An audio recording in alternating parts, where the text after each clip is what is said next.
Bertemu kembali dalam SLM 125 menit. Kita sampai kepada generasi ke-14, Eber. Ini arti nama. Eber, orang yang telah datang dengan menyeberang. Eber dilahirkan 1723 tahun setelah kelahiran Adam.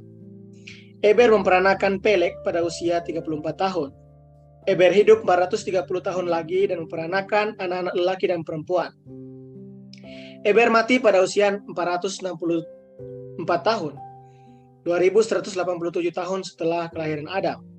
Kejadian 11 ayat 16-17, 1 Tawarikh 1 ayat 25. Eber hidup semasa dengan Nuh selama 283 tahun.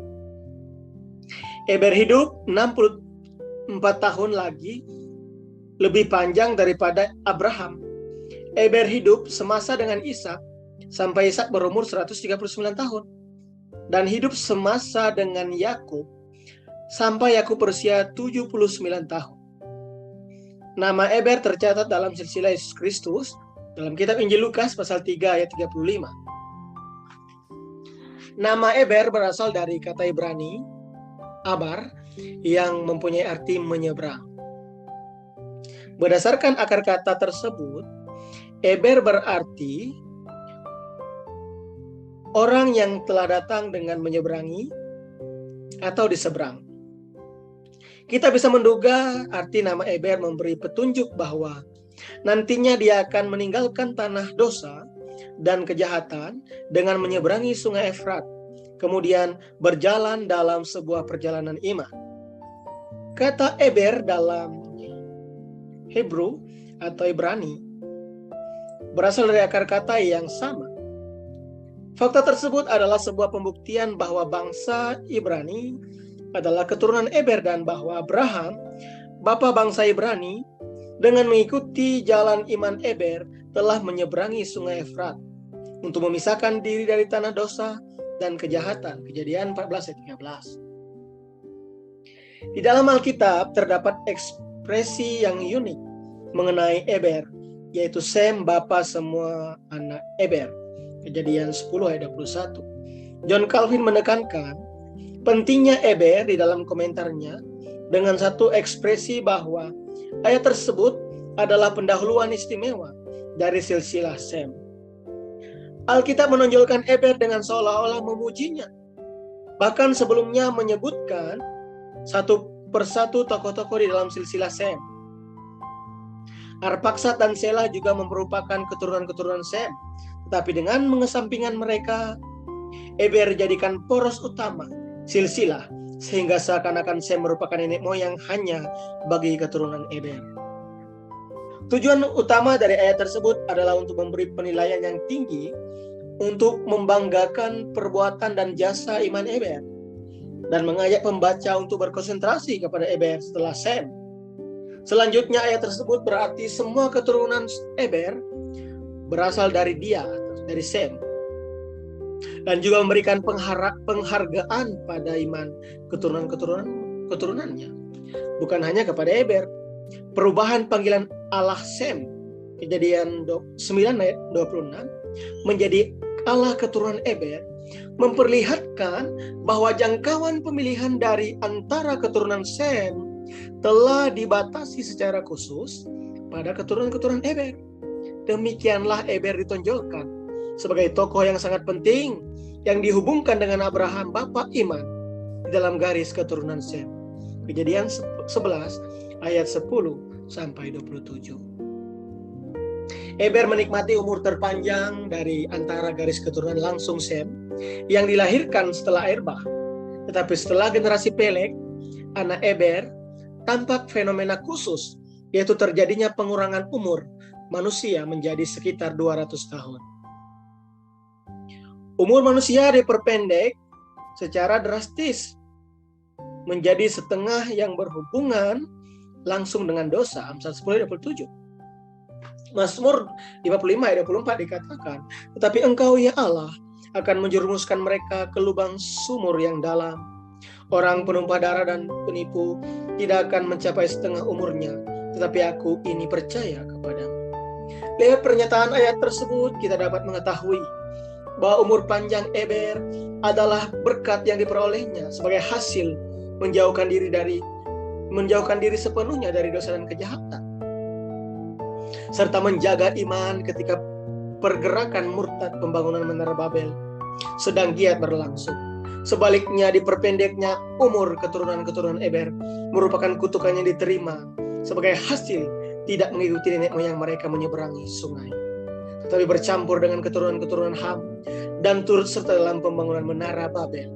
Kejadian 10 ayat 6 sampai 10, Kejadian 11 ayat 1 sampai 9. Eber menyeberangi sungai Efrat dan membangun kerajaan Ebla. Eber hidup pada waktu sedang terjadi pergerakan pembangunan Menara Babel.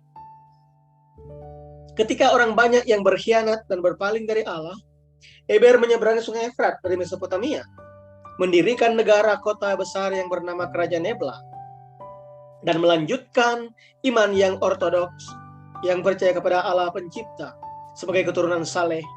Eber menyeberangi sungai sambil mengibarkan panji reformasi rohani dan gerakan pemurnian agama. Sebagai referensi penelitian terhadap prasasti tanah liat yang ditemukan di reruntuhan kerajaan Ebla menerangkan bahwa kerajaan Ebla didirikan di daerah yang sekarang dikenal sebagai Aleppo di Syria, dan bahwa kerajaan tersebut merupakan sebuah negara kota yang maju dalam peradaban kesenian dan akademisnya. Terdapat legenda yang mengatakan bahwa Eber adalah tokoh yang mendirikan Ebla dan menjadi raja pertama.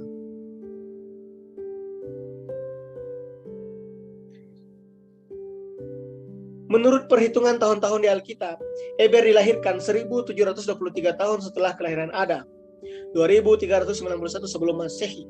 Eber memperanakan Peleg pada usia 1757, dan setelah kelahiran Adam, dan hidup sampai dengan 2187 tahun setelah kelahiran Adam, 1927 sebelum Masehi.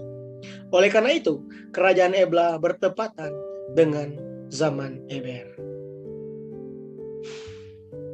Nama sungai yang diseberangi oleh Eber dan juga Abraham adalah Sungai Efrat. Hal yang menakjubkan, Efrat mempunyai arti gudang sorga.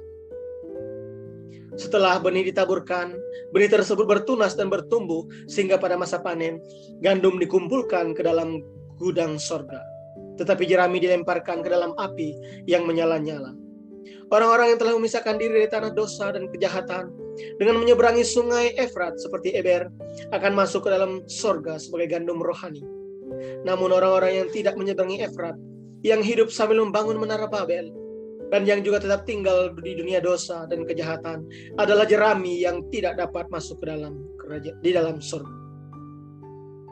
Matius 3 ayat 12. Aku menampi, alat penampi sudah di tangannya. Ia akan membersihkan tempat pengirikannya dan mengumpulkan gandumnya ke dalam lubang, tetapi debu jerami itu akan dibakarnya ke dalam api yang tidak terpadamkan. Penghakiman Allah juga akan jatuh ke atas Efrat di akhir dunia, di Wahyu 9 ayat 13-15. Di antara 7 malapetaka sangkakala yang ke-6 jatuh pada sungai besar Efrat. Wahyu 9 ayat 14. Dan berkata kepada malaikat yang ke-6 yang memegang sangkakala itu, lepaskanlah keempat malaikat yang terikat dekat sungai besar Efrat itu. Lalu menurut Wahyu 16 ayat 12, cawan ke-6 ditumpahkan pada sungai Efrat. Wahyu 16 ayat 12. Dan malaikat yang ke-6 menumpahkan cawannya ke atas sungai yang besar, sungai Efrat. Lalu keringlah airnya, supaya siaplah jalan bagi raja-raja yang datang dari sebelah timur. Kitab yang menyatakan kehancuran Babel juga telah dilemparkan ke dalam Efrat. Yeremia 51 ayat 61-64. Jadi pada akhir dunia, mereka yang menyeberang Efrat dan melewati kesengsaraan besar, terakhir akan tetap hidup dan menjadi yang tersisa.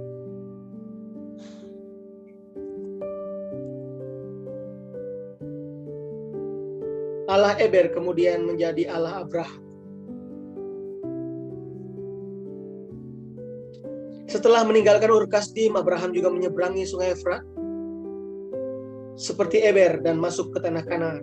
Dengan melakukan itu, Abraham dengan tegas meninggalkan para nenek moyangnya, Peleg, Rehu, Seruk, Nahor, Terah, yang setelah zaman Eber telah bercampur dengan dunia dan terjun ke dalam ke-8. Kejadian 11 ayat 31 sampai Kejadian 12 ayat 4. Yosua 24 ayat 2 sampai 3. Kisah para Rasul 7 ayat 2 sampai 4. Jadi orang-orang di zaman itu memanggil Abraham dengan nama panggilan orang Ibrani, yang artinya orang yang datang dengan menyeberangi sungai. Kejadian 14 ayat 13. Panggilan ini adalah sebuah pengakuan bahwa dia keturunan Eber. Eber dalam Hebrew, Ibrani, berasal dari kata kerja abar, yang berarti orang yang datang dengan menyeberangi sungai. Abraham, generasi ke-7 dari Eber, telah menyambungkan kembali aliran iman yang ortodoks yang telah terputus setelah Eber. Jadi Allah Sem menjadi Allah Eber dan sekarang telah menjadi Allah Abraham. Demikian pembelajaran kita tentang generasi ke-14 Eber. Sampai jumpa di generasi berikutnya. Tuhan memberkati. Amin.